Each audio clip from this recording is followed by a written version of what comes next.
মহারানী, আজ রাতে ডিনারে কি অমৃত রান্না করছো শুনি? ফ্রিজটা তো মনে হচ্ছে মরুভূমি হয়ে গেছে। ওহো, তাহলে কি আজ আপনার রাজপুত্তরকে নিজেই রান্না করতে হবে নাকি সেই অমৃতের খোঁজে বাইরে বেরোবেন? কেন? আপনি থাকতে আপনার হাতের জাদু তো জগৎ বিখ্যাত। শুধু একটু মনে করিয়ে দিলাম আর কি।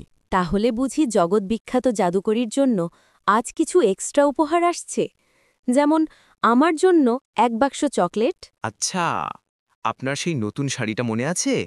আজ রাতে ওটা পরেই ডিনারটা করলে কেমন হয় প্লিজ? শাড়ি? মানে আমার সেই সাধের লক্ষাধিক টাকার শাড়িটা? ওটার কথা মনে থাকলেই তো হলো না, আগে আনবিন তো। মানে আজ তো শাড়িটা আনা হয়নি, তবে আজ ডিনারটা একটু তাড়াতাড়ি সেরে ছাদে চলো। আকাশে ভরা পূর্ণিমা, কি দারুণ হবে। পূর্ণিমা? বাহ! আর আমার লক্ষাধিক টাকার শাড়ি? বুঝেছি, এই হলো আপনার ভালোবাসা। ঠিক আছে, আজ ডিনার শুধু রুটি আর সবজি। রুটি আর সবজি? ও নো, প্লিজ ডার্লিং, একটা চিকেন তান্দুরি হয়ে যাক আজ, নাকি? বাকি সব কালকে, মানে কালকে শাড়িটাও এনে দেব। ঠিক আছে বাবা, এত যখন স্বাদ, তাহলে আজ আপনার প্রিয় তান্দুরিই হচ্ছে। কিন্তু কাল সকালে আমার শাড়ি যেন আলমারিতে দেখি। এই তো আমার লক্ষ্মী বউ, আই লাভ ইউ। আমি এখন সবজি কেটে দিচ্ছি, তুমি শুধু রান্নাটা শুরু করো।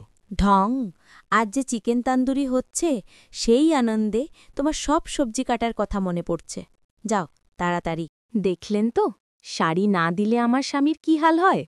ওগো দাদা ভাইয়েরা, কাকা ভাইয়েরা আর যত জামাইরা আছেন, বউকে খুশি রাখা কতটা জরুরি বুঝেছেন তো? এরকম আরও মজাদার ঝগড়া দেখতে চাইলে ঝটপট আমাদের চ্যানেল ফান্টুন বিডিতে সাবস্ক্রাইব করে ফেলুন আর বেল আইকনটা টিপে দিন। লাইক আর কমেন্ট করতে ভুলবেন না যেন।